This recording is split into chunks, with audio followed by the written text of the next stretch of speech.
आपको बता दें, अलीगढ़ में बुधवार को गृह मंत्री अमित शाह अतरौली इलाके में भाजपा प्रत्याशी के पक्ष में प्रचार करने के लिए पहुंचे। इस दौरान उन्होंने अतरौली से भाजपा प्रत्याशी संदीप सिंह को जिताने की अपील की और सपा के उम्मीदवार की जमानत जब्त करने की बात कही। वहीं उन्होंने कहा कि यूपी में फिर से भाजपा की सरकार बनेगी।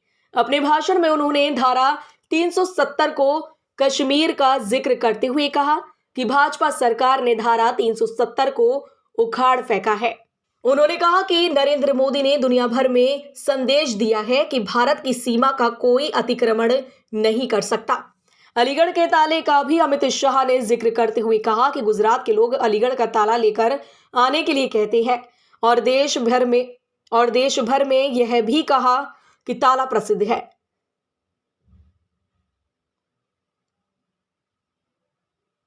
और देश भर में भी यही का ताला प्रसिद्ध है। अलीगढ़ ताले की फैक्ट्री पर बुआ और बबुआ की सरकार में ताला लगा दिया था, लेकिन एक जिला एक उत्पाद घोषणा पत्र लेकर भाजपा आई और ताला उद्योग को बढ़ावा दिया, जिससे ताला बनाने की फैक्ट्री शुरू हो गई है। यह काम भारतीय जनता पार्टी ने किया।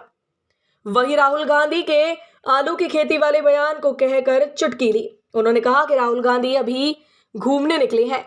इनको मालूम नहीं है कि रबी और खरीफ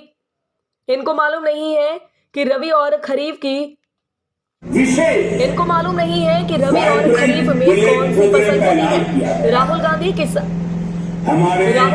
किसानी समझते नहीं है। उन्होंने कहा कि प्रधानमंत्री नरेंद्र मोदी ने उत्तर प्रदेश के 7 करोड़ से ज्यादा किसानों को 6,000 रुपए डायरेक्ट बैंक में भेजने का काम किया है। लाखों टन धान और गेहूं भाजपा की सरकार ने एमएसपी पर खरीदने का काम किया है। गृह मंत्री अमित शाह ने कहा, अखिलेश की कई साल सरकार रही, मुलायम सिंह यादव भी मुख्यमंत्री रहे। क्या इनकी सरकार में एमएसपी पर खरीद का हिसाब किताब क्या इनकी सरकार में एमएसपी पर खरीद का हिसाब किताब था? उन्होंने कहा कि यह सभी किसानों का भला नहीं कर सकते, यह अपने परिवार का भला कर सकते हैं। कन्नौज में इत्र व्यवसायी के यहाँ हुई रेड का भी जिक्र करते हुए समाजवादी पार्टी पर हमला किया। उन्होंने कहा कि समाजवादी इत्र वाले के यहाँ 250 करोड़ रुपए बरामद हुआ और भाजपा पर राजनीति करने का आरोप लगाते हैं। उन्होंने कहा कि इत्र वाले का समाजवादी पार्टी से क्या रिश्ता है, यह बताना चाहिए। अगर इत्र वाले से रिश्ता नहीं है तो अखिलेश यादव को क्यों दुख हो रहा है? उन्होंने कहा कि हमारे चुनाव लड़ने की व्यवस्था थी, लेकिन 250 के आरोप से मुक्त नहीं कर सकते। भाजपा सरकार ने भ्रष्टाचार मुक्त शासन दिया है।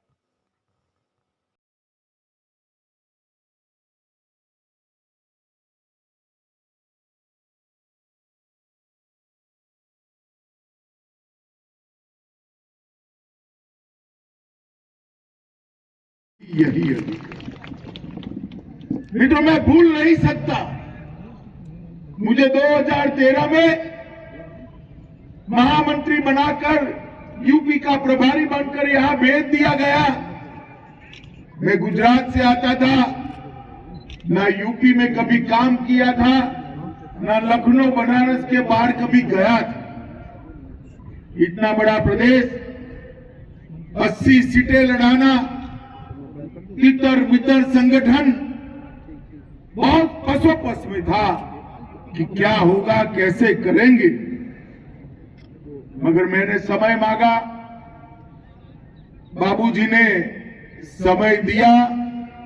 राजू भैया भी थे, बाबूजी के घर पर भोजन के लिए गया और पिता की तरह, जैसे पिता अपने बच्चे को उंगली पकड़कर चलना सिखाता है, उत्तर प्रदेश की राजनीति के पाठ सिखाने का काम महान बाबूजी ने किया और उसी की नींव पर आज 3 सरकारें बनी।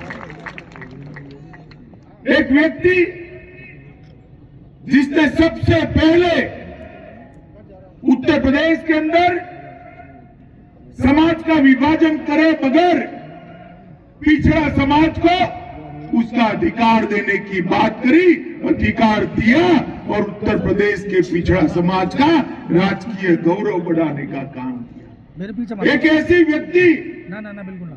जब सवाल आया कि राम जन्मभूमि चाहिए या मुख्यमंत्री की कुर्सी चाहिए। कुमारी के साथ हंसते हंसते मुख्यमंत्री की कुर्सी को ठोकर मारकर राम जन्मभूमि का काम किया। हम तो बड़े युवा थे, मैं झांसी की जेल में था, वहां पर कोर्ट में ले गए, वहां किसी के घर पे साथ में बिठाया, टीवी पर देखते थे, बाबूजी इस्तीफा देने गए, चेहरे पर गौरव का भाव था, कोई दुख नहीं था कि राम जन्मभूमि के लिए इस्तीफा देने जा रहे। और आज बाबूजी की आत्मा को जरूर शांति मिलती होगी, क्योंकि उनके जीते जी ही हमारे देश के प्रधानमंत्री नरेंद्र मोदी जी ने राम जन्मभूमि का शिलान्यास कर आसमान को छूने वाला राम मंदिर बनाने का निर्णय। और मेरे लिए, मैं अतरौली दूसरी बार आया हूं, मेरे जीवन में बड़ी रोमांच करने वाली बात होती है। इस धरती पर पग रखता हूं तब बाबूजी की याद सदैव मुझे आती है। मित्रों, मैं आज यहां आया हूं तब ये पूरी ब्रजभूमि की जनता को हाथ जोड़कर करबद्ध निवेदन करने आया हूं कि आपने 2014 में मोदी जी को प्रधानमंत्री बनाया, 2017 में भारतीय जनता पार्टी की सरकार बनाई, 19 में फिर से प्रधानमंत्री बनाया और अब 2022 में हमारे सफल मुख्यमंत्री श्री योगी आदित्यनाथ को फिर से एक बार मुख्यमंत्री बनाने का। ये 14, 17 और 19 का चुनाव, ये उत्तर प्रदेश का किस्मत बदलने वाला चुनाव रहा है। यहाँ सपा बसपा, बसपा सपा, ये बुआ भतीजा, ये जातिवादी सरकारें उत्तर प्रदेश का भला नहीं करता। 22 करोड़ की आबादी वाला ये सूबा धीरे धीरे धीरे बीमारू राज्य बन गया था। भारतीय जनता पार्टी की सरकार आई, ऊपर 7.5 साल से मोदी जी की सरकार है, 5 साल से योगी आदित्यनाथ की सरकार है और 5 साल की डबल इंजन की सरकार ने उत्तर प्रदेश को बदलने का काम किया। मित्रों, भाइयों बहनों, मैं पूछना चाहता हूं, मोदी जी के राज में हर गरीब के घर में शौचालय पहुंचा है। अगर सपा की सरकार होती तो गरीब के घर में कभी शौचालय आता क्या? बताइए, आता क्या? हर गरीब के घर में बिजली पहुंची है। अगर समाजवादी पार्टी की सरकार होती तो गरीब के घर में बिजली आती क्या? जोर से बोलिए, आती क्या? हर गरीब की महिला के घर में गैस का सिलेंडर पहुंचा है भाई, पहुंचा है नहीं पहुंचा है? पहुंचा है नहीं पहुंचा है? अगर समाजवादी पार्टी की बुआ भतीजे की सरकार होती तो गैस का सिलेंडर पहुंचता क्या? पहुंचता क्या? 5 लाख तक की सारी बीमारियों का इलाज, 5 लाख तक का सारा खर्चा आज नरेंद्र मोदी जी ने दिया हुआ एक आयुष्मान भारत का कार्ड कर रहा है। मुझे बताइए माताओं, बहनों, भाइयों, सपा बसपा ने कभी ऐसी व्यवस्था करी थी क्या? जोर से बोलिए, करी थी क्या?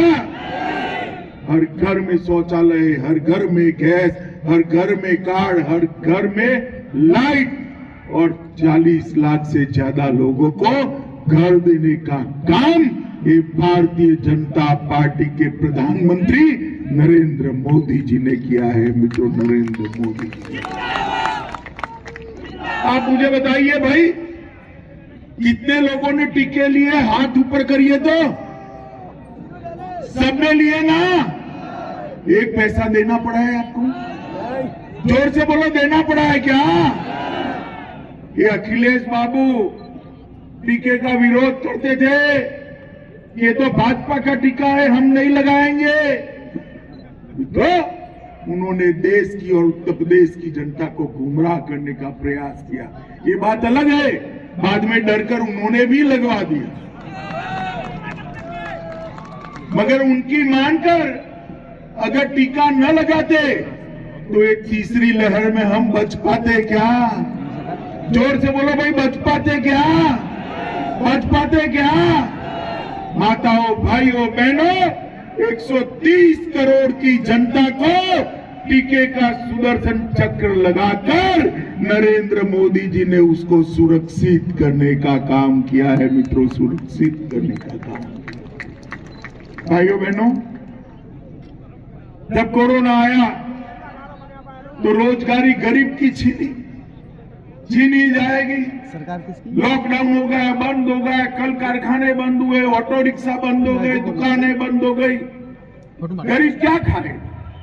जो हर रोज लाकर हर रोज खाता था, उसके खाने के लाले पड़ने लगे। मित्रों, नरेंद्र मोदी जी ने देश के 80 करोड़ गरीबों को और मेरे उत्तर प्रदेश के 15 करोड़ गरीबों को 2 साल से प्रति व्यक्ति 5 किलो अनाज भेजने का काम भारतीय जनता पार्टी के प्रधानमंत्री नरेंद्र मोदी।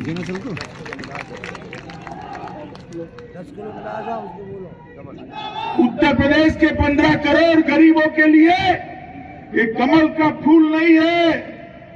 कमल के फूल पर मां लक्ष्मी, मां अन्नपूर्णा साक्षात उनके घर में आई है। उनके बच्चों के पेट भरने का काम 2 साल तक नरेंद्र मोदी सरकार ने किया है।